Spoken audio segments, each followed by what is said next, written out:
ನಮಸ್ಕಾರ. ಇದು freedom complaint box. ನಾನು ವಸಂತ್. ವೀಕ್ಷಕರೇ, ರಾಜ್ಯ ಕಾಂಗ್ರೆಸ್ ಸರ್ಕಾರ ಅಧಿಕಾರದ ಗದ್ದುಗೆಗೆ ಬರ್ತಿದ್ದ ಹಾಗೆಯೇ ತನ್ನ ಮಹತ್ವಾಕಾಂಕ್ಷಿ ಗ್ಯಾರಂಟಿ ಯೋಜನೆಗಳನ್ನೇನೋ ಘೋಷಣೆ ಮಾಡಿತು. ಆ ಗ್ಯಾರಂಟಿ ಯೋಜನೆ ಬೆನ್ನಲ್ಲೇ ಪಿಂಚಣಿಗೂ ಕೂಡ ಮೇಜರ್ ಸರ್ಜರಿ ಬಿದ್ದಿರುವಂಥದ್ದು. ರಾಜ್ಯದಲ್ಲಿ ಈಗ 16 ಲಕ್ಷ ಜನರ ಪಿಂಚಣಿ ಸ್ಥಗಿತವಾಗಿದೆ. ಸರ್ಕಾರದ ಮಹತ್ವಾಕಾಂಕ್ಷಿ ಯೋಜನೆ ಗ್ಯಾರಂಟಿ ಯೋಜನೆ ಜಾರಿಗೆ ಬಂತು. ಅದರಿಂದ ಸದ್ವಿನಿಯೋಗವಾಗ್ತಾ ಇದೆ ರಾಜ್ಯದ ಜನತೆಗೆ ಅಂತ ಸರ್ಕಾರ ಹೇಳುತ್ತೆ. ಆದರೆ ಅದರ ಬೆನ್ನಲ್ಲೇ ಪಿಂಚಣಿಗೆ ಮೇಜರ್ ಸರ್ಜರಿ ಆಗಿದ್ದು ರಾಜ್ಯದಲ್ಲಿ 16 ಲಕ್ಷ ಜನ ಪಿಂಚಣಿ ವಂಚಿತರಾಗಿದ್ದಾರೆ, ಅಥವಾ 16 ಲಕ್ಷ ಜನರ ಪಿಂಚಣಿ ಸ್ಥಗಿತವಾಗಿದೆ. ಕಳೆದ 6 ತಿಂಗಳಾಯಿತು. 6 ತಿಂಗಳಿಂದ ಪಿಂಚಣಿಯನ್ನು ರಾಜ್ಯ ಸರ್ಕಾರ ನೀಡ್ತಾ ಇಲ್ಲ. ವಿವಿಧ ಕಾರಣಗಳನ್ನು ಕೊಟ್ಟು ಪಿಂಚಣಿಯನ್ನು ಸರ್ಕಾರ ನೀಡ್ತಾ ಇಲ್ಲ. ಇದು ಒಂದು ರೀತಿಯಲ್ಲಿ ಇನ್ನಿಲ್ಲದೆ ಪರದಾಟ ನಡೆಸುವಂಥ ಒಂದು ಪರಿಸ್ಥಿತಿ ಜನರದ್ದಾಗಿದೆ. ಇದೆಲ್ಲದರ ಬಗ್ಗೆ ನಾವು ಇವತ್ತು ಮಾತಾಡ್ತಾ ಹೋಗ್ತೀವಿ. ಇದೇ ಈ ಹೊತ್ತಿನ ವಿಶೇಷ ಫ್ರೀಡಮ್ ಕಂಪ್ಲೇಂಟ್ ಬಾಕ್ಸ್.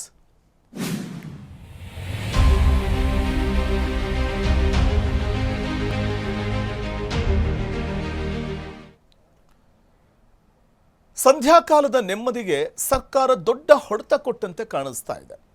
ಕಳೆದ 6 ತಿಂಗಳಿಂದ ಪಿಂಚಣಿಯನ್ನು ನೀಡದೆ ರಾಜ್ಯ ಸರ್ಕಾರ ಇನ್ನೂ ಕೂಡ ಸತಾಯಿಸ್ತಲೇ ಇದೆ. ಗ್ಯಾರಂಟಿ ಯೋಜನೆ ಬೆನ್ನಲ್ಲೇ ಪಿಂಚಣಿಗೂ ಮೇಜರ್ ಸರ್ಜರಿ. ಇದು ರಾಜ್ಯದಲ್ಲಿ 16 ಲಕ್ಷ ಜನರ ಪಿಂಚಣಿ ಸ್ಥಗಿತವಾಗಿರುವಂತಹ ಸುದ್ದಿ. 6 ತಿಂಗಳಿಂದ ಪಿಂಚಣಿಯನ್ನು ನೀಡ್ತಾ ಇಲ್ಲ ರಾಜ್ಯ ಸರ್ಕಾರ.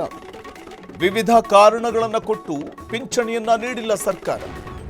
ಬಳ್ಳಾರಿಯಲ್ಲಿ 18,000ಕ್ಕೂ ಹೆಚ್ಚು ಜನರಿಗೆ ಪಿಂಚಣಿ ಕಟ್ಟಾಗಿದೆ. ಗ್ಯಾರಂಟಿ ಯೋಜನೆ ಬೆನ್ನಲ್ಲೇ ಪಿಂಚಣಿಗೂ ಮೇಜರ್ ಸರ್ಜರಿಯನ್ನ ಮಾಡಿದ್ದು. ಸಂಧ್ಯಾಕಾಲದ ನೆಮ್ಮದಿಗೆ ಸರ್ಕಾರ ಕೊಡ್ತಾ ಇರುವಂತಹ ಬಹುದೊಡ್ಡ ಹೊಡೆತ ಇದು. ರಾಜ್ಯಾದ್ಯಂತ ಮಾಸಾಶನ ವಿತರಣೆಯಲ್ಲಿ ವ್ಯತ್ಯಯ ಆಗಿದ್ದು, ಸಂಧ್ಯಾಕಾಲದಲ್ಲಿ ವೃದ್ಧರು ವಿಧವೆಯರಿಗೆ ಇಲ್ಲ ನೆಮ್ಮದಿ. ಈ ಪ್ರತಿದಿನ ಕಚೇರಿ ಮುಂದೆ ಕೈಚಾಚಿ ಕುಳಿತುಕೊಳ್ಳುವಂತಹ ದಯನೀಯ ಸ್ಥಿತಿ ಇವರದ್ದು.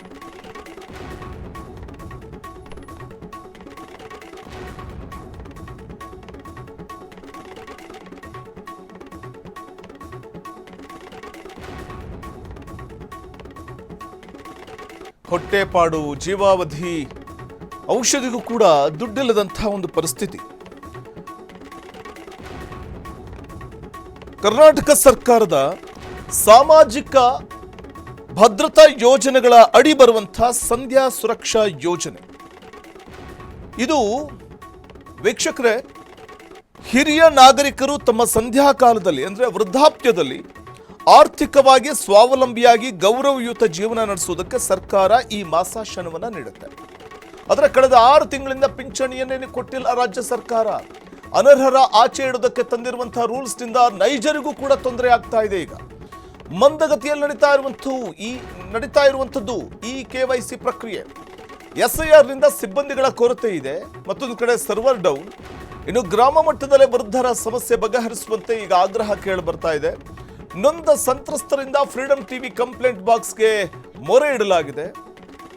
ಸೊ ಹಾಗಾಗಿ ಅನರ್ಹರ ಹೆಸರಲ್ಲಿ ನೈಜ ಫಲಾನುಭವಿಗಳಿಗೆ ಶಿಕ್ಷೆ ಆಗ್ತಾ ಇದೆ ಅನ್ನುವಂಥ ಒಂದಷ್ಟು ಅಸಮಾಧಾನವನ್ನು ವ್ಯಕ್ತಪಡಿಸಲಾಗ್ತಾ ಇದೆ.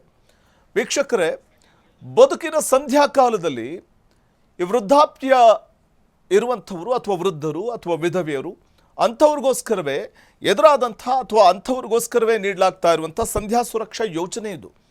ಬದುಕಿನ ಕಷ್ಟ ಕಾರ್ಪಣ್ಯಗಳನ್ನು ಎದುರಿಸಿ ಸಂಧ್ಯಾಕಾಲದಲ್ಲಿ ನೆಮ್ಮದಿಯಿಂದ 4 ದಿನ ಕಳಿಬೇಕಿದ್ದಂಥ ವೃದ್ಧರು, ವಿಧವೆಯರು ಹಾಗೂ ಅಂಗವಿಕಲರು ಇವತ್ತು ಸರ್ಕಾರದ ಮಾಸಾಶನಕ್ಕಾಗಿ ತಾಲೂಕು ಕಚೇರಿಗಳು ಮತ್ತು ಗ್ರಾಮ ಪಂಚಾಯಿತಿಗಳ ಮುಂದೆ ಕಣ್ಣೀರು ಹಾಕುವಂಥ ಒಂದು ಪರಿಸ್ಥಿತಿ, ಕೈ ಚೆಲ್ಲಿ ಕುಳಿತುಕೊಳ್ಳುವಂಥ ಒಂದು ಪರಿಸ್ಥಿತಿ, ಕೈ ಒಡ್ಡುವಂಥ ಪರಿಸ್ಥಿತಿ, ದಯನೀಯ ಸ್ಥಿತಿಗೆ ತಂದು ನಿಲ್ಲಿಸಿದೆ ಸರ್ಕಾರ. ರಾಜ್ಯಾದ್ಯಂತ ಪಿಂಚಣಿ ವಿತರಣೆಯಲ್ಲಿ ಉಂಟಾಗಿರುವಂಥ ಭಾರೀ ವ್ಯತ್ಯಯ ಹಾಗೂ ತಾಂತ್ರಿಕ ತೊಡಕುಗಳು ಬಡವರ ಬಾಳಲ್ಲಿ ದೊಡ್ಡ ಆಘಾತವನ್ನು ಉಂಟು ಮಾಡಿವೆ. ಪ್ರತಿನಿತ್ಯ ಕಚೇರಿಗೆ ಅಲೆದು ಸುಸ್ತಾಗಿರುವ ವೃದ್ಧರು ಇದೀಗ ಫ್ರೀಡಮ್ ಟಿವಿ ಕಂಪ್ಲೇಂಟ್ ಬಾಕ್ಸ್ ಮೊರೆ ಬಂದಿದ್ದಾರೆ.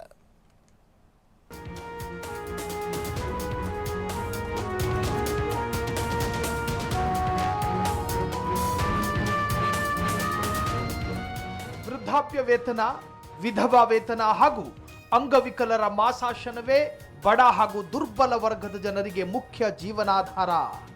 ಆದರೆ ಸರ್ಕಾರದ ಇತ್ತೀಚಿನ ನಿಯಮಗಳು ಹಾಗೂ ಪರಿಶೀಲನಾ ಪ್ರಕ್ರಿಯೆಯಿಂದಾಗಿ ಅನೇಕ ಫಲಾನುಭವಿಗಳ ಖಾತೆಗೆ ತಿಂಗಳುಗಟ್ಟಲೆ ಹಣ ಜಮೆಯಾಗಿಲ್ಲ. ಇದರಿಂದ ಔಷಧಿ, ಆಹಾರ ಹಾಗೂ ದಿನನಿತ್ಯದ ಅಗತ್ಯಗಳನ್ನು ಪೂರೈಸಿಕೊಳ್ಳುವುದಕ್ಕೆ ಆಗದೆ ಹಿರಿಯ ಜೀವಗಳು ಪರದಾಡುವಂತಾಗಿದೆ.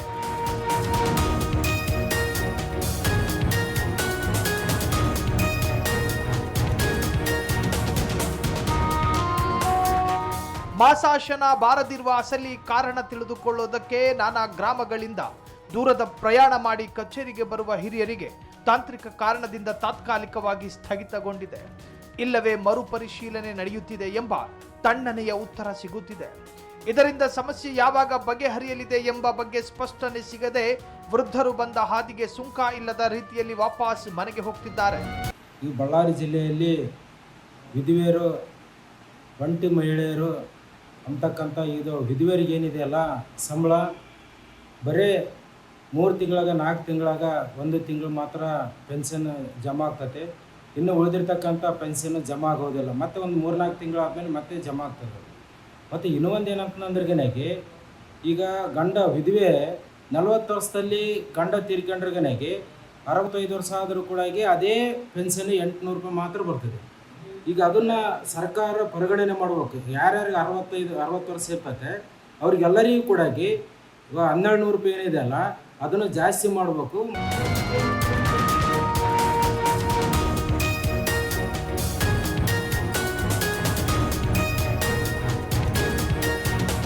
ಸರ್ಕಾರ ಅನರ್ಹರನ್ನ ಆಚೆ ಇಡೋದಕ್ಕೆ ಯೋಜನೆಯಲ್ಲಿ ಪಾರದರ್ಶಕತೆ ತರಲು ಮರುಪರಿಶೀಲನೆ ಹಾಗೂ KYC ನಿಯಮಗಳನ್ನ ಜಾರಿಗೆ ತಂದಿರುವುದು ಸರಿಯೇ? ಈ ಪ್ರಕ್ರಿಯೆಯು ವೇಗ ಕಚೇರಿಗಳ ಮಟ್ಟದಲ್ಲಿ ತೀರಾ ಮಂದವಾಗಿದೆ. ತಾಲೂಕು ಕಚೇರಿಗಳಲ್ಲಿ ಸಿಬ್ಬಂದಿಯ ಕೊರತೆ ಹಾಗೂ ಸರ್ವರ್ ಸಮಸ್ಯೆಗಳಿಂದಾಗಿ ಬಡವರ ಬದುಕಿನ ಗಾಡಿ ನಿಂತು ಹೋಗಿದೆ. ವಯೋಸಹಜ ಕಾಯಿಲೆಯಿಂದ ಹಾಸಿಗೆ ಹಿಡಿದಿರುವ ಅಶಕ್ತರು ಬೆರಳಚ್ಚು ನೀಡಲು ಆಫೀಸ್ಗೆ ಬರುವುದು ಹೇಗೆ ಎಂಬ ಪ್ರಶ್ನೆಗೆ ಯಾರ ಬಳಿಯೂ ಉತ್ತರವಿಲ್ಲ. ಆದರೆ ಇಲ್ಲಿಗೆ 5 ತಿಂಗಳಾಯ್ತು, ಸಂಬಳನೇ ಬಂದಿಲ್ಲ. ಸಂಬಳ ಬಂದಿಲ್ಲ ಅಂತಂದು ಬಂದರೆ ಇಲ್ಲಿಗೆ ಬಂದ್ರೂ ಅವರು ಸಂಬಳ ಇಲ್ಲ ಬರ್ತತೆ ಅಂತಂದು ಚೆಕ್ ಮಾಡ್ತಾರೆ, ಕಳಿಸ್ಬಿಡ್ತಾರೆ. ಆದ್ರೆ ಸುದಾಗ ಇಲ್ಲಿಗೆ ಬಂದ್ರೂ ಇದೇ ಮಾತು, ಅಲ್ಲಿ ಪೋಸ್ಟಿಗೆ ಹೋದ್ರೂ ತಗೊಂತಾರೆ, ಬುಕ್ಕ ತಗೊಂಡು ನೋಡ್ತಾರೆ, ಇಲ್ಲಮ್ಮ ಬಂದಿಲ್ಲ ಅಂತ ಹೋಗಿತಾರೆ. ಯಾರಿಗೆ ಅಂತ ಕೇಳ್ಬೇಕು ಸರ್? ನಾನು ಮುದಿಯೋಳು, ದುಡ್ಕೊಂಡು ತಿಂಬಕ್ಕ ಶಕ್ತಿ ಇಲ್ಲ. ಯಾವುದೋ ಬಂದರೆ ಸಂಬಳ ಬಂದರೆ ಯಾವುದನ್ನ ದುಡ್ಕೊಂಡು ತಿಂತಾರ ಮುದಿಯಕ್ಕೆ ನಾನು ಒಂದು ಆಳು ದುಡಿಯೋ ಹೇಳ್ತೀನಿ ಇಲ್ಲ ನನಗೆ.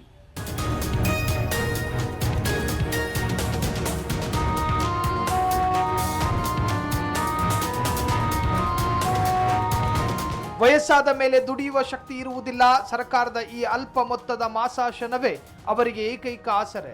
ಇನ್ನು ಮದುವೆಯಾದರೂ ಸರ್ಕಾರ ಹಾಗೂ ಸಂಬಂಧಪಟ್ಟ ಸಚಿವರು ಈ ಗಂಭೀರ ಸಮಸ್ಯೆಯನ್ನ ಗಣನೆಗೆ ತೆಗೆದುಕೊಂಡು ತಾಂತ್ರಿಕ ದೋಷಗಳನ್ನು ಕೂಡಲೇ ಸರಿಪಡಿಸಬೇಕು. ಅಲಿಯುವುದನ್ನು ತಪ್ಪಿಸಿ ಮನೆ ಬಾಗಿಲಿಗೆ ಅಥವಾ ಗ್ರಾಮ ಮಟ್ಟದಲ್ಲಿ ಪರಿಹಾರ ಒದಗಿಸುವ ಮೂಲಕ ಹಿರಿಯ ಜೀವಗಳ ಕಣ್ಣೀರು ಒರೆಸುವ ಕೆಲಸ ಮಾಡಬೇಕಿದೆ ಅನ್ನೋದು ಫ್ರೀಡಂ ಟಿವಿ ಕಂಪ್ಲೇಂಟ್ ಬಾಕ್ಸ್ ವಿಭಾಗದ ಕಳಕಳಿಯಾಗಿದೆ. Channakeshava Kampli, freedom TV, Ballari. ಇದು ಸಂಧ್ಯಾಕಾಲದ ನೆಮ್ಮದಿಗೋಸ್ಕರ ಸರ್ಕಾರ ಕೊಡಮಾಡುವಂಥ ಸಂಧ್ಯಾ ಸುರಕ್ಷಾ ಯೋಜನೆ. ಈ ಯೋಜನೆ ಸಾಮಾನ್ಯವಾಗಿ 65 ವರ್ಷ ಮೇಲ್ಪಟ್ಟಂಥವರಿಗೆ ಅನ್ವಯ ಆಗುತ್ತೆ. ವೃದ್ಧಾಪ್ಯದಲ್ಲಿರುವಂಥವ್ರಿಗೆ ಅಂದರೆ ವೃದ್ಧರಿಗೆ ಮತ್ತು ವಿಧವೆಯರಿಗೆ ಅನ್ವಯ ಆಗುತ್ತೆ. ಮತ್ತು ವಯಸ್ಸಾದ ಕಾಲದಲ್ಲಿ ಮಕ್ಕಳು ಪೋಷಕರನ್ನು ನೋಡ್ಕೊಳ್ಳದೇ ಇದ್ದಂತಹ ಸಂದರ್ಭದಲ್ಲಿ ಅಂಥವ್ರಿಗೆ ಅನ್ವಯ ಆಗುತ್ತೆ. ಮತ್ತು ವಾರ್ಷಿಕವಾಗಿ ನೋಡಿ, ಅವರಿಗೆ 10,000ಕ್ಕಿಂತ ಇನ್ನೂ ಕಡಿಮೆ ಇದ್ದರೆ, ಅಂದರೆ ಅವರಿಗೆ ಈಗಾಗಲೇ ದಂಪತಿಗಳ ಒಟ್ಟು ಬ್ಯಾಂಕ್ ಠೇವಣಿ ಮೌಲ್ಯ 10,000ಕ್ಕಿಂತ ಹೆಚ್ಚಿರಬಾರ್ದು. ಅಂಥವ್ರಿಗೆ ಅಂತಲೇ ಸಂಧ್ಯಾ ಸುರಕ್ಷಾ ಯೋಜನೆಯಡಿ ಅವರಿಗೆ ಇಂತಿಷ್ಟು ಅಂತ ಹಣ ಬರುತ್ತೆ. ಅಂದರೆ ಪತಿ ಮತ್ತು ಪತ್ನಿಯ ಜಂಟಿ ವಾರ್ಷಿಕ ಆದಾಯ ಕೂಡ ಇಲ್ಲಿ 32,000 ಮೀರಿರಬಾರ್ದು. ಮತ್ತು ಅರ್ಜಿದಾರರಿಗೆ ಕನಿಷ್ಠ 65 ವರ್ಷ ವಯಸ್ಸಾಗಿರಬೇಕು. ಅಂಥವ್ರಿಗೆ ಕೂಡ ಮಾಡುವಂಥ ಸಂಧ್ಯಾ ಸುರಕ್ಷಾ ಯೋಜನೆಯಲ್ಲಿ ಬರುವಂಥ ಒಂದು ಹಣ ಇದು.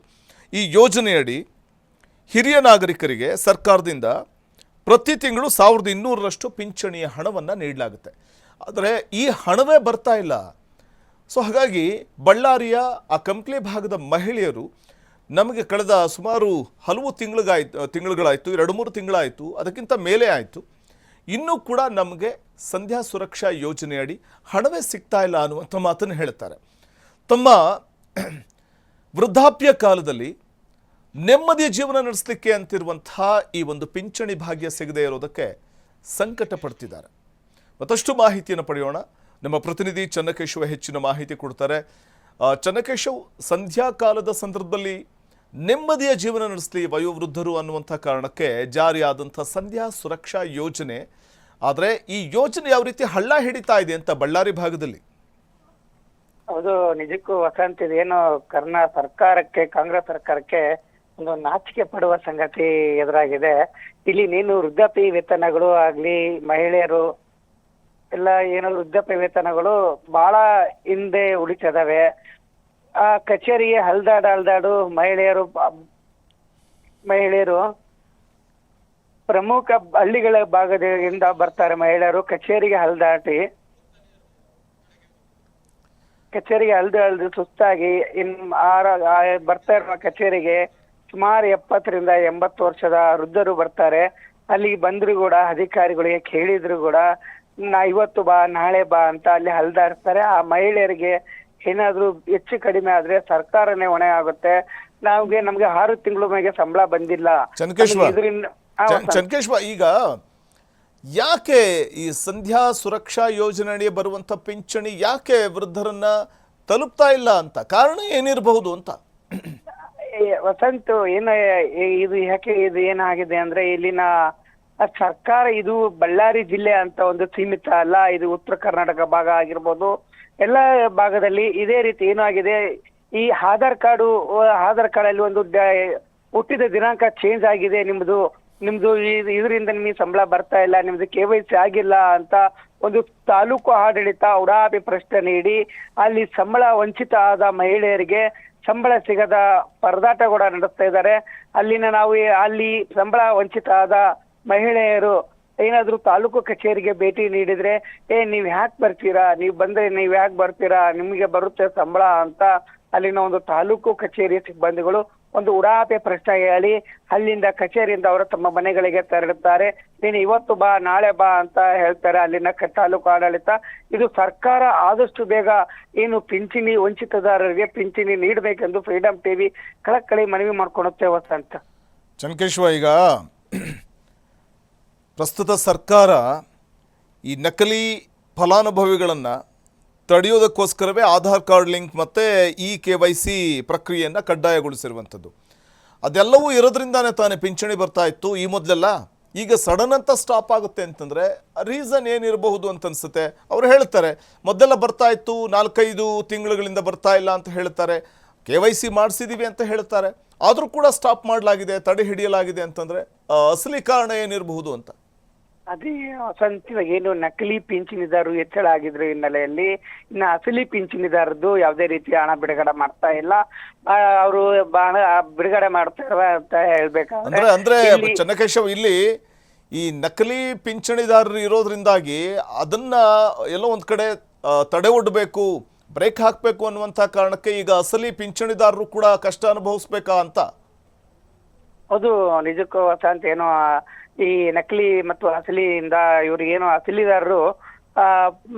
ಅಸಲಿದಾರದಿಂದಾನೇ ಬಹಳ ಹೊಡ್ತಾ ಬಿದ್ದಿದೆ. ನಕಲಿ ಪಿಂಚಣಿದಾರದಿಂದ ಅಸಲಿದಾರರು ಏನು ನಮ್ಗೆ ಈ ತಿಂಗಳಿಂದ ನಮಗೆ ನಾಳೆ ತಿಂಗಳು ಬರ್ಬೋದು, ಈ ತಿಂಗಳ 2 ತಿಂಗಳಿಂದ ನಮ್ಗೆ 1 ತಿಂಗಳದು ಬಂದೇ ಇಲ್ಲ ಪಿಂಚಣಿ. ಸರ್ಕಾರ ಇದ್ರ ಬಗ್ಗೆ ಗಮನ ಹರಿಸಬೇಕು. DK ಶಿವಕುಮಾರ್ ಅವರು ಇದ್ರ ಬಗ್ಗೆ ಗಮನ ಹರಿಸಬೇಕು. ಸಿದ್ದರಾಮಯ್ಯ ಸರ್ಕಾರ ಇರ್ಬೇಕಾದ್ರೆ ನಮಗೆ ಪಿಂಚಣಿ ಸರಿಯಾಗಿ ಸಮಯಕ್ಕೆ ಸಿಗುತ್ತಿತ್ತು. ಇದು ಸಿದ್ದರಾಮಯ್ಯ DK ಶಿವಕುಮಾರ್ ಬಂದಾಗ್ಲಿಂದ ನಮಗೆ ಪಿಂಚಣಿ ಸರಿಯಾಗಿ ಸಿಗ್ತಾ ಇಲ್ಲ ಅಂತ ಒಂದು ವೃದ್ಧಾಪ್ಯ ವೃದ್ಧರು ನಮಗೆ ಫ್ರೀಡಂ ಟಿವಿ ಜೊತೆ ಮಾಹಿತಿ ಕೂಡ ಹಂಚ್ಕೊಂಡಿರ್ತಾರೆ ವಸಂತ. ಈಗ ಚನ್ಕೇಶ್ವ, ಈಗ 10,000 ರೂಪಾಯಿ ಅವರಿಗೆ ನಾವು ಸಾಮಾನ್ಯವಾಗಿ ಅವರ ಒಂದು ಒಟ್ಟು ಆದಾಯದ ಮೊತ್ತ 10,000 ರೂಪಾಯಿ ಮೀರಿರಬಾರ್ದು ಅನ್ನುವಂಥದ್ದಿದೆ. ಸೊ ಹೀಗಿರುವಾಗ ಒಂದು ಕಡೆ ಪಿಂಚಣಿನೂ ಸಿಗ್ತಾ ಇಲ್ಲ, ಅವ್ರಿಗೆ ಆದಾಯನೂ ಕೂಡ 10,000ಕ್ಕಿಂತ ಇನ್ನೂ ಕಮ್ಮಿ ಇದೆ ಅಂತಂದಾಗ ಅವ್ರ ಬದುಕಿನ ಸ್ಥಿತಿಗತಿ ಏನು? ಈ ಪಿಂಚಣಿನೂ ಸಿಗದೇ ಇದ್ದಂತಹ ಸಂದರ್ಭದಲ್ಲಿ ಅವ್ರ ಬದುಕು ಹೇಗೆ ಸಾಗುತ್ತೆ? ನೀವು ಯಾರನ್ನಾದ್ರೂ ಮಾತಾಡ್ಸಿದ್ರಾ, ಏನ್ ಹೇಳ್ತಾರೆ ಈ ಸಂದರ್ಭದಲ್ಲಿ ಅಂತ? ವಸಂತ್, ಇದೇನು ಟಫ್ ರೂಲ್ಸ್ ಅನ್ಕೊಬಹುದು ನಾವ್ ಹೇಳ್ಬೇಕಾದ್ರೆ. ಏನು ಅವರ ಆದಾಯ ಏನೋ ಹಳಬ್ರ ಆದಾಯವನ್ನು 12,000 10,000 ಇರ್ಬೇಕಾದ್ರು ಆದಾಯ ಈಗಿನ ಪ್ರಸ್ತುತ ದಿನದಲ್ಲಿ 30,000ಕ್ಕಿಂತ ಮೀರಿರಬಾರ್ದು. ಮೀರಿದ್ರೆ ನಿಮ್ಮ 35,000 ನಿಮ್ಮ ಮನೆಯಲ್ಲಿ ದುಡಿಯೋ ಮಕ್ಕಳು ಇದ್ರೆ ನಾವು ನಿಮಗೆ ಪಿಂಚಣಿ ನೀಡೋದಿಲ್ಲ. ನೀವು ಒಂಟಿ ಮಹಿಳೆ ಆಗಿರ್ಬೇಕು. ನಿಮ್ಮ ಫ್ಯಾಮಿಲಿಯಲ್ಲಿ ಯಾರಾದ್ರೂ ನೌಕರಿ ಏನಾದ್ರು ದುಡ್ಕೊಂಡ್ ತಿನ್ನೋರು 5 ಜನ ರೇಷನ್ ಕಾರ್ಡ್ ಅಲ್ಲಿ ಮಕ್ಕಳು ಹೆಚ್ಚರಿದ್ರೆ ನಿಮಗೆ ದುಡಿಯೋ ಮಕ್ಕಳಿದೆ, ನಿಮಗೆ ಹ್ಯಾಕ್ ಕೊಡಬೇಕು ನಿಮಗೆ ಪಿಂಚಣಿ, ನಿಮ್ ಪಿಂಚಣಿ ರದ್ದು ಮಾಡ್ತೀವಿ ಅಂತ ಒಂದು ಅಲ್ಲಿನ ಮಹಿಳೆಯರು ಕೂಡ ಹೇಳ್ಕೊಂತಾರೆ ವಸಂತ. ಹೇಳ್ಕೊಂಡ್ಮೇಲೆ ನೀವ್ ಯಾಕಮ್ಮ ಈ ರೀತಿ ಮಾಡ್ಕೊಂಡ್ರಿ, ನೀವು ಹೋಗ್ಬೋದು ನಿಮ್ ಸರ್ಕಾರ ತಾಲೂಕ್ ಕಚೇರಿಗೆ ಹೋಗಿ ಭೇಟಿ ಕೊಡ್ಬೋದಲ್ವಾ ಅಂತ ನಾವು ಕೇಳಿದಾಗ, ನಮ್ಗೆ ಯಾರು ಇದಾರಪ್ಪ, ನಾವು ಒಂಟಿ ಮಹಿಳೆ ಇದೀವಿ, ಇದು ನಮ್ಮ ಆದಾಯ ಪ್ರಮಾಣ ಪತ್ರ ನಮ್ಗೇನು, ನಮಗೆ ಸಂಬಳ ಬರುತ್ತಂತ ನಾವು ಅದ್ರ ಮೇಲೆ ನಂಬಿಕೆ ಜೀವನ ನಡೆಸ್ತೀವಿ. ಅದರಿಂದ ಇವಾಗ ಬಂದಿಲ್ಲ ಅಂದ್ರೆ ನಾವು ಯಾವ ರೀತಿ ಜೀವನ ನಡೆಸ್ಬೇಕು, ಯಾರ ಹತ್ರ ನಾವು ಕೇಳಬೇಕು, 1 ರೂಪಾಯಿ ನಾವು ಭಿಕ್ಷೆ ಬೇಡೋರಲ್ಲ. ನಮಗೆ ಒಂದು ಆಹಾರ ನಾವು ಮಾಡ್ಕೊಂತೀವಿ, ಇದೇ ನಮ್ಗೆ ಒಂದು ವೃದ್ಧ ಜೀವನ ಅಂತ ಅನ್ಕೊಂತಾರೆ ಹೊಸಂತಲ್ಲಿ ಮಹಿಳೆಯರು. ಅಲ್ಲ, ಈಗ ಒಂದು ಕಡೆ ಪಿಂಚಣಿ ಬರ್ತಾ ಇಲ್ಲ ಅಂತ ಹೋದಂಥ ಸಂದರ್ಭದಲ್ಲಿ ಅಂಥ ಸಂದರ್ಭ ಈಗ ಆದಾಯ ಪ್ರಮಾಣ ಪತ್ರ ಬೇಕು ಅಂದರೆ ದೃಢೀಕರಣ ಪತ್ರಗಳು, ಅದ್ರ ಜೊತೆಗೆ ಒಂದು ಕಡೆ ಅಲ್ಲಿ ಕಚೇರಿಗೆ ಎಡತಾಕಿದ್ರೆ ಈ ಸರ್ವರ್ ಸಮಸ್ಯೆ ಕೂಡ ಯಾವ ರೀತಿಯಾಗಿ ಪಿಂಚಣಿದಾರರಿಗೆ ಸಮಸ್ಯೆ ತಂದುಡ್ತಾ ಇದೆ ಅಂತ, ಇದು ಒಂದು ರೀತಿಯಲ್ಲಿ ಹಣ ಬರಲಿಕ್ಕೆ ಡಿಲೇ ಆಗ್ತಾ ಇದೆಯಾ ಅಂತ. ಹೌದು ಸಂತ, ಏನು ಮೊನ್ನೆ ಸರ್ವರ್ ಬಹಳ ಸಮಸ್ಯೆ ಇದರಿಂದ ಸರ್ವರ್ ಸಮಸ್ಯೆ ಏನು ಇಲ್ಲಿನ ತಾಲೂಕು ಆಡಳಿತ ಅದ್ರ ಬಗ್ಗೆ ಗಮನ ಹರಿಸಬೇಕು. ಸರ್ವರ್ ಆದಷ್ಟು ಬೇಗ ಬಗೆಹರಿಸ್ಕೊಡ್ಬೇಕು. ಅಲ್ಲಿನ ಪಿಂಚಣಿದಾರರು ಸುಮಾರು 755 ಪಿಂಚಣಿಗಳು ರದ್ದಾಗಬಹುದು ಇಲ್ಲಿ. ಯಾಕಂದ್ರೆ ಅವ್ರಿಗೆ 750 ಜನ ಪಿಂಚಣಿ ಕೂಡ ಬಂದಿಲ್ಲ. ಅವರು ಒಟ್ಟು ಪ್ರತಿ ಅಲ್ಲಿ ತಾಲೂಕು ಕಚೇರಿಯಲ್ಲಿ ಒಂದು 25ಕ್ಕೆ ಹೆಚ್ಚು ಮಹಿಳೆಯರು ತಾಲೂಕು ಕಚೇರಿ ಮುಂಭಾಗದಲ್ಲಿ ಪ್ರತಿಭಟನೆ ಕೂಡ ಮಾಡಿದ್ರು ವಸಂತ. ಈಗ ಪ್ರತಿಭಟನೆ ನಡೆಸಿದಂತಹ ಸಂದರ್ಭದಲ್ಲಿ ಸಿಕ್ಕಂಥ ರಿಯಾಕ್ಷನ್ ಏನು ಅಂತ ಆ ಕಡೆಯಿಂದ? ಪ್ರತಿಭಟನೆ ರಿಯಾಕ್ಷನ್ ನಮ್ಗೆ ಆದಷ್ಟು ಬೇಗ ಪಿಂಚಣಿ ಬೇಕು, ಅಲ್ಲಿ ನಮ್ಗೆ ಬಂದಿಲ್ಲ ಅಂದ್ರೆ ನಾವು ಕೂಡ್ತೀವಿ ಅಂತ ಮಹಿಳೆಯರು ರಿಯಾಕ್ಷನ್ ಕೊಡ್ತಾರೆ. ಮಹಿಳೆಯರು ಅಲ್ಲಿ ನಮ್ಗೆ ಏನು ಒಳ ಬಿಸಿಲಿನಲ್ಲಿ ಯಾವ ಅಧಿಕಾರಿಗಳು ಅವರ ಬಗ್ಗೆ ಗಮನ ಹರಿಸ್ತಾ ಇಲ್ಲ. ನಾನು ಹೇಳ್ತಿರೋದು ಪ್ರತಿಭಟನೆ ನಡೆಸಿದಂತ ಸಂದರ್ಭದಲ್ಲಿ ಅಧಿಕಾರಿಗಳ ಕಡೆಯಿಂದ ಯಾವ ರೀತಿ ರಿಯಾಕ್ಷನ್ ಬಂತು ಅಂತ. ವಸಂತ, ಅಧಿಕಾರಿಗಳು ಒಂದು DK ಶಿವಕುಮಾರ್ ಏನೋ ಸಂವಾದದಲ್ಲಿ ಪಾಲ್ಗೊಂಡಿದ್ರು. ಅಲ್ಲಿನ ಎಲ್ಲಾರು ಅಧಿಕಾರಿಗಳು ಪಾಲ್ಗೊಂಡಿದ್ದಾರೆ. ಆ DK ಶಿವಕುಮಾರ್ ಸಂವಾದ ಕಾರ್ಯಕ್ರಮದಲ್ಲಿ ಪಾಲ್ಗೊಂಡಿದ್ದಾರೆ. ಈ ಮಹಿಳೆಯರು ಪ್ರತಿಭಟನೆ ಮಾಡ್ತಿರುವ ಮಹಿಳೆಯರಿಗೆ ಅಧಿಕಾರಿಗಳು ಬಂದು ಏನಾಗಿದೆ, ನಿಮ್ದು ಏನ್ ಸಮಸ್ಯೆ ಅಂತ ಒಂದು ಪ್ರಶ್ನೆ ಕೂಡ ಮಾಡಿಲ್ಲ ಅಧಿಕಾರಿಗಳು. ಈ ಉಡಾಪಿ ಪ್ರಶ್ನೆ ನೀಡ್ತಾರೆ ಅಧಿಕಾರಿಗಳು ಆ ಮಹಿಳೆಯರಿಗೆ. ಈಗ ವಯೋವೃದ್ಧರದ್ದು ಒಂದ್ ಕಡೆ ಆದ್ರೆ ಈ ಅನಾರೋಗ್ಯ ಪೀಡಿತರಿರ್ತಾರೆ, ವಯೋವೃದ್ಧರಲ್ಲೇ ಅನಾರೋಗ್ಯ ಪೀಡಿತರಿರ್ತಾರೆ, ಅವ್ರ ಪರಿಸ್ಥಿತಿ ಏನು ಅಂತ. ಅವ್ರಿಗೆ ಅಟ್ಲೀಸ್ಟ್ ಔಷಧಿ ಕೊಳ್ಳೋದಕ್ಕಾದ್ರೂ ಈ ಹಣ ಸಿಗ್ತಾ ಇತ್ತು 1200 ರೂಪಾಯಿ, ಅದು ಕೂಡ ಇಲ್ಲ ಅಂತಂದ್ರೆ ಅವ್ರ ಪರಿಸ್ಥಿತಿ ಹೇಗೆ ಅಂತ ಚನ್ನಕೇಶವ್? ನಿಜಕ್ಕೂ ಸಂಕಷ್ಟಕ್ಕೆ ಈಡಾಗ್ತಾರೆ ಮಹಿಳೆಯರು, ವೃದ್ಧಾಪ್ಯ ಮಹಿಳೆಯರು. ಈ ಏನ್ ಹೇಳ್ಬೇಕಾದ್ರೂ ಕೂಡ ನಾಚಿಕೆ ಪಟ್ಟು ಹೇಳ್ಬೇಕಾಗುತ್ತೆ. ಯಾಕಂದ್ರೆ ಮಹಿಳೆಯರು ನಮ್ಗೆ ದುಡಿಯಕ್ಕಾಗೋದಿಲ್ಲ, ನಮ್ಗೆ 72 ವರ್ಷ ಇದಾವೆ, ನಾವು ಔಷಧಿ ಕೊಣಕ್ಕೆ ರೊಕ್ಕ ಇಲ್ಲ, ನಮ್ಗೆ ಮಕ್ಕಳು ಇಲ್ಲ, ಮರಿ ಇಲ್ಲ, ನಾವ್ ಯಾರ ಹತ್ರ ಕೇಳ್ಬೇಕು, ಅಧಿಕಾರಿಗಳೇನಾದ್ರು ನಮಗೆ ಕೊಡ್ತಾರಾ ಅಂತ ಕೊಡೋದಿಲ್ಲ ಅಧಿಕಾರಿಗಳು. ಕೇಳಿದ್ರೆ ನಾವ್ ಯಾಕೆ ಕೇಳ್ಬೇಕಪ್ಪ ಅಂತ ಅಲ್ಲಿ ಮಹಿಳೆಯರು ದಿನ ಕೂಲಿ ಮಾಡೋ ಮಕ್ಕಳು ಸುಮಾರು 25 ಕಿಲೋಮೀಟರ್ ಇಂದ ಬರ್ತಾರೆ ಮಹಿಳೆಯರು. ದಿನ ತಾಲೂಕು ಕಚೇರಿಗೆ ಅಲ್ದಾಡಿ ಸುಸ್ತಾಗಿ ನಮ್ಗೆ ಸಂಬಳ ಸಿಗೋದಿಲ್ಲ ಅಂತ ಮನೆಗೆ ತರ್ತಾರೆ. ಔಷಧಿಗಳಿಗೆ ಪರದಾಡೋ ಸಚಿವ ಕೂಡ ಎದುರಾಗಿದೆ ಸ್ವತಂತ್ರ. ಬರೀ ಇದು ಬಳ್ಳಾರಿಗೆ ಮಾತ್ರ ಸೀಮಿತ ಅಥವಾ ರಾಜ್ಯಾದ್ಯಂತ ಹೀಗೆ ಇದೆಯಂತ? ಸುಮಾರು 16 ಲಕ್ಷ ಪಿಂಚಣಿದಾರರಿಗೆ ಇದೇ ರೀತಿಯ ಒಂದು ಪರಿಸ್ಥಿತಿ ಇದೆ ಅನ್ನುವಂಥದ್ದಿದೆ. ಬಹುಶಃ ಅಲ್ಲಿರುವಂಥ ಜನಪ್ರತಿನಿಧಿಗಳಿಗೆ ಇತ್ತ ವೃದ್ಧಾಪ್ಯದಲ್ಲಿರುವಂಥವ್ರ ಪರಿಸ್ಥಿತಿ ಏನು, ಸಂಧ್ಯಾ ಸುರಕ್ಷಾ ಯೋಜನೆ ಯಾವ ರೀತಿ ತಲುಪ್ತಾ ಇದೆಯಾ, ಹೇಗೆ, ಇದಾವುದನ್ನು ಕೂಡ ಪರಿಶೀಲನೆ ಮಾಡುವಂಥ ವ್ಯವಧಾನನೂ ಇಲ್ವಾ ಅಂತ ಅವ್ರು ಯಾರು ರಿಯಾಕ್ಟ್ ಮಾಡಲ್ವಾ ಈ ಬಗ್ಗೆ? ಅದು ಇದು ಬಳ್ಳಾರಿ ಸೀಮಿತವಲ್ಲ, ಇದು ರಾಜ್ಯಾದ್ಯಂತ ಸೀಮಿತವಾಗಿದೆ. ಈ ರಾಜ್ಯಾದ್ಯಂತ ಸೀಮಿತ ಆಗಿ ಏನು ಸೀಮಿತ ಆಗಿರೋ ಹಿನ್ನೆಲೆಯಲ್ಲಿ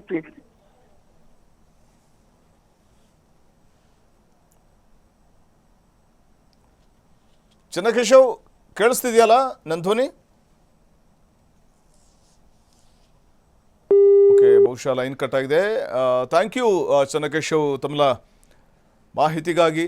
ಇದು ಬಳ್ಳಾರಿಯ ಕಂಪ್ಲಿ ಭಾಗದಲ್ಲಿ ಅಲ್ಲಿನ ವೃದ್ಧರ ಅಥವಾ ವೃದ್ಧಾಪ್ಯದಲ್ಲಿರುವಂಥವರು ಪಿಂಚಣಿ ಸಮಯಕ್ಕೆ ಸರಿಯಾಗಿ ಸಿಗದೇ ಇರೋದ್ರಿಂದಾಗಿ ಯಾವ ರೀತಿಯ ಒಂದು ತೊಂದರೆಯನ್ನು ಪಡ್ತಾ ಇದ್ದಾರೆ ಅನ್ನುವಂಥ ನಾವು ನೋಡ್ತಿದ್ದೀವಿ. ಕಳೆದ 6 ತಿಂಗಳಿಂದ ಪಿಂಚಣಿ ಬಂದಿಲ್ಲ ಅಂತಾರೆ. ನಾವು ಈ ಬಗ್ಗೆ ಜಿಲ್ಲಾಡಳಿತವನ್ನು ಪ್ರಶ್ನೆ ಮಾಡೋಣ ಅಂತ ಜಿಲ್ಲಾಧಿಕಾರಿಗಳಿಗೆ ಫೋನ್ ಹಾಯಿಸುವಂಥ ಪ್ರಯತ್ನ ಮಾಡಿದ್ವಿ. ಅವ್ರ ಕಡೆಯಿಂದ ನೋ ರೆಸ್ಪಾನ್ಸ್, ಫೋನ್ ತೆಗಿತಾನೇ ಇಲ್ಲ. ಮತ್ತು ಇದಕ್ಕೆ ಸಂಬಂಧಪಟ್ಟಂಥ ಅಧಿಕಾರಿಗಳನ್ನು ಪ್ರಶ್ನೆ ಮಾಡೋಣ ಅಂತಂದ್ರೆ ಅವರು ಕೂಡ ರಿಯಾಕ್ಟ್ ಮಾಡ್ತಾ ಇಲ್ಲ. ಸೊ ಇದು ಯಾವ ರೀತಿಯ ಒಂದು ಪರಿಸ್ಥಿತಿಯನ್ನು ತಂದೊಡ್ಡಿದೆ ಅನ್ನುವಂಥದ್ದನ್ನು ನಾವು ಕಾಣ್ಬೋದಾಗಿದೆ. ಸರ್ಕಾರದ ಮಹತ್ವಾಕಾಂಕ್ಷಿ ಯೋಜನೆ ಇದು. ಇನ್ನು ರವಿ ಮನ್ನೂರ್ ಅಂತ ಸಾಮಾಜಿಕ ಹೋರಾಟಗಾರರು ದೂರವಾಣಿ ಸಂಪರ್ಕದಲ್ಲಿದ್ದಾರೆ. ರವಿಯವರೇ ನಮಸ್ತೆ. ನಮಸ್ತೆ ಸರ್. ನಮಸ್ತೆ ಸರ್. ಸಂಧ್ಯಾ ಕಾಲದಲ್ಲಿ ನೆಮ್ಮದಿಯಾಗಿರಲಿ ವೃದ್ಧರು ಅನ್ನುವಂತಹ ಕಾರಣಕ್ಕೆ ಸಂಧ್ಯಾ ಸುರಕ್ಷಾ ಯೋಜನೆ ಜಾರಿಗೆ ಬಂತು. ಬಹಳ ಮಹತ್ವಾಕಾಂಕ್ಷಿ ಯೋಜನೆ ಇದು. ಆದ್ರೆ ಯಾವ ರೀತಿ ಇಲ್ಲಿ ಬಳ್ಳಾರಿಯಲ್ಲಿ ಹಳ್ಳ ಹಿಡಿದಿದೆ, ಅಲ್ಲಿ ವೃದ್ಧಾಪ್ಯದಲ್ಲಿರುವಂಥವ್ರು ಈ ಯೋಜನೆಗೆ ಅರ್ಹ ಫಲಾನುಭವಿಗಳು ಯಾವ ರೀತಿ ಸಂಕಷ್ಟ ಅನುಭವಿಸುವಂತ ಪರಿಸ್ಥಿತಿ ಎದುರಾಗ್ಬಿಟ್ಟಿದೆ ಅಲ್ಲಿ ಅಂತ. ಸರ್, ಈಗ ಏನಾಗುತ್ತಿದೆ ಅಂದ್ರೆ ಕಳೆದ ವರ್ಷಗಳಿಂದ ಸರಿಯಾಗಿ ವೃದ್ಧರಿಗೆ ಮತ್ತೆ ಅಂಗವಿಕಲರಿಗೆ ಇನ್ನಿತರ ಪಿಂಚಣಿ ಪಡೆಯುವಂತವರಿಗೆ ಪ್ರತಿ ತಿಂಗಳು ವೃದ್ಧಾಪ್ಯ ವೇತನಗಳು ಪಿಂಚಣಿಗಳು ಬರ್ತಾ ಇಲ್ಲ. ಇದನ್ನೇ ಅವಲಂಬಿತ ಆದಂತಹ ವೃದ್ಧರು ಮತ್ತೆ ಇನ್ನು ಅಂಗವಿಕಲರು ಇನ್ನಿತರ ಪಿಂಚಣಿದಾರರು ಬಹಳ ಸಂಕಷ್ಟಕ್ಕೆ ಈಡಾಗಿದ್ದಾರೆ ಸರ್.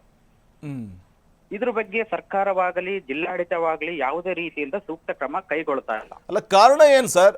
ಬರ್ದೇ ಇರೋದಕ್ಕೆ ಕಾರಣ ಏನು ಅಂತ? ಕಳೆದ 6 ತಿಂಗಳು ಅಥವಾ ವರ್ಷ ಆಗೋಯ್ತು ಪಿಂಚಣಿ ಬಂದು ಅಂತಾರೆ ಅಂದ್ರೆ ಕಾರಣ ಏನು ಅಂತ?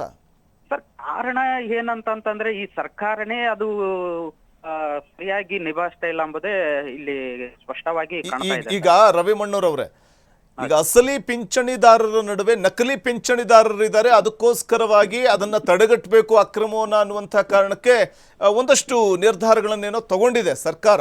ಅದು ಒಳ್ಳೆ ನಿರ್ಧಾರನೇ, ಆದ್ರೆ ಈ ನಕಲಿ ಪಿಂಚಣಿದಾರರನ್ನು ತಡೆಗಟ್ಟಬೇಕು ಅನ್ನುವಂತಹ ಒಂದು ಭರದಲ್ಲಿ ಅಸಲಿ ಪಿಂಚಣಿದಾರರಿಗೆ ಅನ್ಯಾಯ ಆಗ್ತಿದೆಯಲ್ಲ, ಇದ್ರ ಕಡೆ ಗಮನ ಕೊಡ್ಬೇಕಲ್ಲ.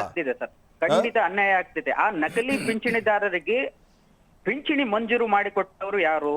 ಹೌದು ಸರ್, ಪಿಂಚಣಿ ಮಂಜೂರು ಮಾಡಿಕೊಟ್ಟರು ಯಾರು? ಸರ್, ಅವಾಗೇನ್ ಕಡ್ಲೆಪುರಿ ತಿಂತಾ ಇದ್ರ ಅಂತ? ಇದು ದುರುಪಯೋಗ ಆಗ್ಬಹುದು, ದುರ್ಬಳಕೆ ಆಗ್ಬಹುದು ಅಂತ ಗೊತ್ತಿರ್ಲಿಲ್ವಾ? ಸಂಬಂಧಪಟ್ಟ ಗ್ರಾಮ ಆಡಳಿತ ಅಧಿಕಾರಿಗಳು, ಕಂದಾಯ ನಿರೀಕ್ಷಕರು, ಸಂಬಂಧಪಟ್ಟ ತಹಶೀಲ್ದಾರ್ ಅವರು ಅಲ್ಲಿ ಆಗಿನ ಮಟ್ಟದಲ್ಲಿ ಸರಿಯಾದ ದಾಖಲೆ ಪರಿಶೀಲನೆ ಮಾಡಿ ಮಂಜೂರಾತಿ ಪಿಂಚಣಿ ಮಾಡಿರ್ತಾರೆ ಹೊರತು ಈಗ ನಕಲಿ ಅಂತ ಅವರು ಹಿಂಗೆ ಹೇಳ್ತಿದ್ದಾರೆ. ಹಂಗಾದ್ರೆ ಅವ್ರು ಪಿಂಚಣಿ ಮಂಜೂರು ಮಾಡಿದವರೇ ನಕಲಿ ಅನ್ಬೇಕಾ ಈಗ? ಇಲ್ಲಿ ಸರ್ಕಾರದ ಮತ್ತು ಅಧಿಕಾರಿಗಳ ಲೋಪ ಎದ್ದು ಕಾಣ್ತಿದೆ ಸರ್. ಇಲ್ಲಿ ಪಿಂಚಣಿ ಪಡೆಯುವಂತವ್ರದ ತಪ್ಪಾದ್ರೆ ಏನು? ನಿಜವಾದ ಫಲಾನುಭವಿಗಳು ಇವತ್ತು ಸಂಕಷ್ಟಕ್ಕೆ ಈಡಾಗಿದ್ದಾರೆ ಅಂತಂದ್ರೆ ಕಾರಣ ಯಾರು? ಈ ಅಧಿಕಾರಿಗಳನ್ನೇ ನಾವು ಕಾರಣ ಅಂತ ಹೇಳ್ಬೋದು ಸರ್. ಸರಿಯಾದ ಸಮಯದಲ್ಲಿ ಸರಿಯಾಗಿ ಮಾಡಿಕೊಟ್ಟಿದ್ದಂತ ಈ ಪರಿಸ್ಥಿತಿ ಬರ್ತಿತ್ತಾ?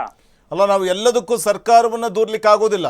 ಒಂದು ಅಧಿಕಾರಿಗಳ ಒಂದು ತಪ್ಪು ಅಥವಾ ಲೋಪ ನೇರವಾಗಿ ಕಾಣಿಸುತ್ತೆ. ಹೇಳ್ತಾ ಇರೋದು ಅದೇ ಅಧಿಕಾರಿಗಳ ಲೋಪ ಅಂತಾನೆ ಹೇಳ್ಬೇಕು ಸರ್. ಇಲ್ಲಿ ಅಧಿಕಾರಿಗಳು ಸರಿಯಾದ ರೀತಿಯಿಂದ ಕೆಲಸ ಮಾಡಿ ಅಂತಂದ್ರೆ ಇವತ್ತು ಅನರ್ಹ ಪಿಂಚಣಿದಾರರನ್ನ ಹೊರಗಿಡುವಂತ ಅವಶ್ಯಕತೆ ಇತ್ತಾ?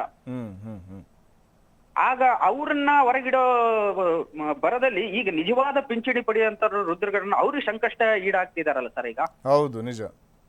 ಇದು ಸೂಕ್ತವಾಗಿ ಜಿಲ್ಲಾ ಆಡಳಿತನೇ ಒಂದು ಕಟ್ಟುನಿಟ್ಟಿನ ಕ್ರಮ ತಗೊಂಡು ನಿಜವಾದ ಫಲಾನುಭವಿಗಳಿಗೆ ಪಿಂಚಣಿ ಯಾರ್ಯಾರು ಸಂಕಷ್ಟಕ್ಕೆ ಈಡಾಗಿದ್ದಾರೋ ಆ ಪಿಂಚಣಿದಾರರಿಗೆ ಕೂಡಲೇ ಪಿಂಚಣಿ ಮಂಜೂರು ಮಾಡ್ಬೇಕು ಸರ್. ಅವರ ಸಂಕಷ್ಟದಿಂದ ಪಾಸ್ ಮಾಡ್ಬೇಕು. ಈಗ ರವಿಯವರೇ, ಎಷ್ಟೋ ಮಕ್ಕಳು ಹೆತ್ತವ್ರನ್ನ ನೋಡ್ಕೊಳ್ಳದೆ ಅವರನ್ನ ಬಿಟ್ಟು ಬೀದಿ ಪಾಲು ಮಾಡುವಂಥವ್ರು ಹೆಚ್ಚು. ಸೊ ಅಂಥವ್ರಿಗೋಸ್ಕರವೇ ಈ ಒಂದು ಸಂಧ್ಯಾ ಸುರಕ್ಷಾ ಯೋಜನೆ ಇದೆ ಅಲ್ವಾ? ಆಮೇಲೆ 10,000 ಮಿನಿಮಮ್ 10,000 ಆದಾಯಕ್ಕಿಂತ ಒಳಗಿರುವಂಥವ್ರಿಗೋಸ್ಕರವೇ ಇರುವಂಥದ್ದು ಈ ಸಂಧ್ಯಾ ಕಾಲದ ಸುರಕ್ಷಾ ಯೋಜನೆ ಅಂದ್ರೆ ಸಂಧ್ಯಾ ಸುರಕ್ಷಾ ಯೋಜನೆ. ಸೊ ಇದು ಕೂಡ ಸರಿಯಾಗಿ ತಲುಪೋದಿಲ್ಲ ಅವರಿಗೆ ಅಂತಂದ್ರೆ ಆತ ಮಕ್ಕಳಿಂದನೂ ಕೂಡ ತಿರಸ್ಕೃತ. ಇತ್ತ ಏನಾದರೂ ಕಾಯಿಲೆ ಬಿದ್ದರೆ ಮೆಡಿಸಿನ್ ತೆಗೆದುಕೊಳ್ಳೋದಕ್ಕೆ ಅದೇ ದುಡ್ಡು ನಂಬ್ಕೊಂಡಿದ್ದಂಥವ್ರ ಪರಿಸ್ಥಿತಿ ಈಗ ಏನಾಗಬೇಕು ಅಂತ ಸರ್.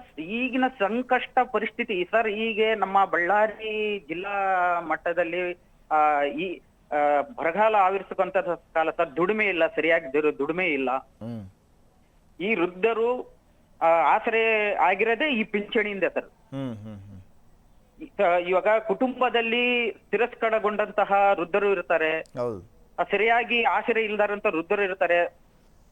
ಮನೆಯಲ್ಲಿ ನೋಡ್ಕೊಂಬ್ಲಾರಂತಾರಂತಾರೋ ಅಂತಹ ಪರಿಸ್ಥಿತಿಯಲ್ಲಿ ವಯಸ್ಸಾದಂತವರು, ಅಂಗವಿಕಲರು ಈ ಸರ್ಕಾರದಿಂದ ಮಂಜೂರಾತನ ಪಿಂಚಣಿಯನ್ನೇ ನಂಬಿಕೊಂಡು ಬದುಕುವಂತಹ ಸ್ಥಿತಿ ತಲುಪಿದೆ ಸರ್.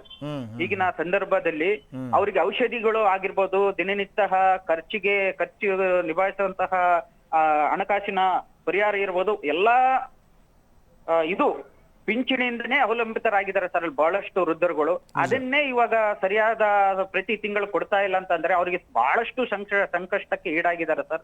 ಇದನ್ನು ಕೂಡಲೇ ಈ ಅಧಿಕಾರಿಗಳು, ಜಿಲ್ಲಾಡಳಿತ ಸರಿಪಡಿಸ್ಬೇಕೆಂಬುದು ನಮ್ಮ ಒತ್ತಾಯ ಆಗಿದೆ ಸರ್. ಈಗಿನ ದಿನಮಾನಸದಲ್ಲಿ ಈ ಮಾಸಿಕವಾಗಿ ಕೊಡಮಾಡುವಂಥ ಈ ಪಿಂಚಣಿ 1200 ರೂಪಾಯಿ ಯಾವ ಕಡೆಗೂ ಸಾಕಾಗೋದಿಲ್ಲ ಅಲ್ವೇ? ಸಾಲಲ್ಲ, ಬರೀ ಮೆಡಿಸಿನ್ಗೂ ಸಾಕಾಗೋದಿಲ್ಲ. ಹೌದು ಸರ್. ಅಗತ್ಯ ವಸ್ತುಗಳ ದರ ಅಥವಾ ಬೆಲೆ ಗಗನಕ್ಕೇರಿರುವಂತಹ ಸಂದರ್ಭದಲ್ಲಿ ಯಾವ ಕಡೆಗೂ ಸಾಕಾಗಲ್ಲ ಈ 1200 ರೂಪಾಯಿ. ಹೀಗಿರುವಾಗ ಅದನ್ನು ಕೊಡೋದಕ್ಕೂ ಕೂಡ ಹಿಂದೆ ಮುಂದೆ ನೋಡುತ್ತೆ ಸರ್ಕಾರ. ಅಟ್ಲೀಸ್ಟ್ ಈ ಸರಿಯಾದಂಥ ಫಲಾನುಭವಿಗಳಿಗೆ ಈ ಪಿಂಚಣಿ ತಲುಪ್ತಾ ಇದೆಯಾ ಅದನ್ನು ಕೂಡ ಅದರ ಕಡೆ ಗಮನ ಹರಿಸುವಂಥದ್ದು ಅಥವಾ ಅದ್ರ ಬಗ್ಗೆ ಒಂದಷ್ಟು ಅವಲೋಕನ ಮಾಡುವಂಥ ಒಂದು ವ್ಯವಧಾನ ಕೂಡ ಸರ್ಕಾರಕ್ಕಿಲ್ಲ ಅಂತಂದ್ರೆ ಹೇಗೆ ಸರ್? ಇದು ಬಹಳ ದುಷ್ಟಿಸಿ ಅನ್ಬೋದು ಸರ್. ಈಗ ಬರೀ ಬಳ್ಳಾರಿ ಅಷ್ಟೇ ಅಲ್ಲ, ಸುಮಾರು 16 ಲಕ್ಷ ಪಿಂಚಣಿದಾರರು ಇದೇ ರೀತಿಯ ಒಂದು ಅವಸ್ಥೆ ಪಡ್ತಾ ಇದ್ದಾರೆ. ಹಾಗಾಗಿ ತಾವು ಸಾಮಾಜಿಕ ಹೋರಾಟಗಾರರಾಗಿ ರವಿ ಮಣ್ಣೂರವರೇ, ಅಲ್ಲಿನ ಸ್ಥಳೀಯ ಜನಪ್ರತಿನಿಧಿಗಳು, ಈಗಿನ ಶಾಸಕರು ಅವರ ಗಮನಕ್ಕೆ ತರುವಂಥ ಪ್ರಯತ್ನವನ್ನೇನಾದರೂ ಮಾಡಿದ್ದೀರಾ? ಆ ಮೂಲಕ ಸರ್ಕಾರದ ಕದ ತಟ್ಟುವಂಥ ಪ್ರಯತ್ನಕ್ಕೆ ಏನಾದರೂ ಮುಂದಾಗಿದ್ದೀರಾ ಹೇಗೆ ಅಂತ ಪಿಂಚಣಿದಾರರ ಪರವಾಗಿ? ಸರ್, ಈಗಾಗಲೇ ನಾವು ಸಾಮಾಜಿಕ ಕಾರ್ಯಕರ್ತರ ವತಿಯಿಂದ ಹಲವಾರು ಜನಪ್ರತಿನಿಧಿಗಳಿಗೆ, ಸಂಬಂಧಪಟ್ಟಂತಹ ಅಧಿಕಾರಿಗಳಿಗೆ ಮನವಿ ಮಾಡಿಕೊಂಡಿದ್ದೀವಿ. ಅವರು ಶೀಘ್ರವಾಗಿ ಪರಿಶೀಲನೆ ಮಾಡಿ ಇದು ಎಲ್ಲೆಲ್ಲಿ ಲೋಪ ಕಂಡು ಬಂದಿದೆ ಆದಷ್ಟು ಬೇಗ ಸರಿಪಡಿಸಿ ನಾವು ಪಿಂಚಣಿ ಮಂಜೂರು ಮಾಡ್ತೇನೆ ಅಂತ ಭರವಸೆ ಕೊಟ್ಟಿದ್ದಾರೆ ಹೊರತು ಇದುವರೆಗೆ ಅಂತರೂ ಕಾರ್ಯರೂಪಕ್ಕೆ ಬಂದಿಲ್ಲ ಸರ್. ಇದು ಮುಂದೆ ಯಾವ ಪರಿಹಾರ ಒದಗಿಸ್ತಾರೆಂಬುದೇ ನಾವು ಕಾದು ನೋಡ್ಬೇಕಾಗಿದೆ ಸರ್. ಯಾಕಂದ್ರೆ ನೀವು ಕೈಕಟ್ಟು ಕೂತ್ಕೊಳ್ಳೋಕೆ ಆಗೋದಿಲ್ಲ ಪಾಪ. ಅಂಥವ್ರು ಏನೂ ಇಲ್ದಿರುವಂಥ ನಿರ್ಗತಿಕರು ಅಥವಾ ಆ ವೃದ್ಧರ ಜೊತೆ ಆಸರೆಯಾಗಿ ನೀವು ನಿಲ್ಲಬೇಕು, ಅವರ ಪರವಾಗಿ ನ್ಯಾಯ ಕೊಡಿಸುವಂಥ, ಪಿಂಚಣಿಯನ್ನು ಕೊಡಿಸುವಂಥ ಒಂದು ಪ್ರಯತ್ನವನ್ನು ನೀವು ಮಾಡಬೇಕು. ಕೇಳಿದ್ರೆ ಸರ್ವರ್ ಡೌನು, ಸರ್ವ ಸಮಸ್ಯೆ ಅಂತಾರಂತೆ ಅಲ್ಲಿ ಅಧಿಕಾರಿಗಳು. ದಯವಿಟ್ಟು ನೀವು ಅತ್ತ ಗಮನ ಹರಿಸಿ ಸರ್. ಖಂಡಿತ ಸರ್, ಅದೇ ನಾವು ಕಾರ್ಯದಲ್ಲಿನೇ ತೊಡಗಿಕೊಂಡಿದ್ದೀವಿ ಸರ್. ಯಾರ್ಯಾರಿಗೂ ವೃದ್ಧರಿಗೆ ಪಿಂಚಣಿ ಬಂದಿಲ್ಲ ಅದನ್ನೆಲ್ಲ ಪರಿಶೀಲನೆ ಮಾಡಿ ಅಧಿಕಾರಿಗಳ ಮಟ್ಟಕ್ಕೆ ಅವ್ರನ್ನ ಕರೆದೊಯ್ದು ಅವರಿಗೆ ಸೌಲಭ್ಯ ಕೊಡಿಸುವಂತಹ ನಿಟ್ಟಿನಲ್ಲಿ ನಾವು ಕಾರ್ಯ ಮಾಡ್ತಾ ಇದೀವಿ ಸರ್. ಇದು ಆದಷ್ಟು ಬೇಗನೆ ಅಧಿಕಾರಿಗಳಿಗೆ ಮುಟ್ಟಿಸಿದೀವಿ sir. Okay, thank you Ravi ಮಣ್ಣೂರವರೇ, ಫ್ರೀಡಮ್ ಟಿವಿ ಜೊತೆ ಮಾತಾಡಿದ್ದಕ್ಕಾಗಿ. ಈ KYC ಆಗಿಲ್ಲ ಅಂತ ಕೂತ್ಕೋತಾರಂತೆ. ಸೊ ಅಂಥ ಒಂದಷ್ಟು ಸಮಸ್ಯೆಗಳಿದ್ರೆ ಅದನ್ನು ಬಗೆಹರಿಸುವಂಥ ಒಂದು ಪ್ರಯತ್ನವನ್ನು ರವಿ ಮಣ್ಣೂರವರೇ ತಾವು ಮಾಡಿ ಸಾಮಾಜಿಕ ಹೋರಾಟಗಾರರಾಗಿದ್ದೀರಿ ಅಂತ ಹೇಳ್ತಾ, ಇನ್ನು ವೀಕ್ಷಕರೇ, ನಿಮ್ಮ ಸಮಸ್ಯೆ ಏನೇ ಇದ್ರೂ ಕೂಡ ಸಾಕ್ಷಿ ಸಮೇತ ನೀವು ವಾಟ್ಸಪ್ ಮಾಡ್ಬೋದು ಈ ನಂಬರ್ಗೆ 9686651049 ವಾಟ್ಸಪ್ ನಂಬರ್ಗೆ ನೀವು ಸಾಕ್ಷ್ಯ ಸಮೇತ ವಾಟ್ಸಪ್ ಮಾಡಿದ್ರೆ ನಿಮ್ಮ ಸಮಸ್ಯೆಗೆ ಪ್ರಾಮಾಣಿಕವಾಗಿ ಸ್ಪಂದಿಸುವಂಥ ಪ್ರಯತ್ನವನ್ನು ಫ್ರೀಡಮ್ ಟಿವಿ ಮಾಡುತ್ತೆ. ನೀವು ಇನ್ನು ಈ ಅಡ್ರೆಸ್ ನೋಟ್ ಮಾಡ್ಕೊಳ್ಳಿ. ಕಚೇರಿಗೆ ನೇರವಾಗಿ ಭೇಟಿ ಕೊಡೋದಾದರೆ ಕಚೇರಿಯ ಅಡ್ರೆಸ್ ನೋಟ್ ಮಾಡ್ಕೊಳ್ಳಿ. ನಂಬರ್ 71/1 6ನೇ ಮಹಡಿ, ಬ್ರಿಗೇಡ್ ಪ್ಲಾಜಾ, SC ರಸ್ತೆ, ಆನಂದರಾವ್ ಸರ್ಕಲ್ ಹತ್ತಿರ, ಗಾಂಧಿನಗರ, ಬೆಂಗಳೂರು 560009.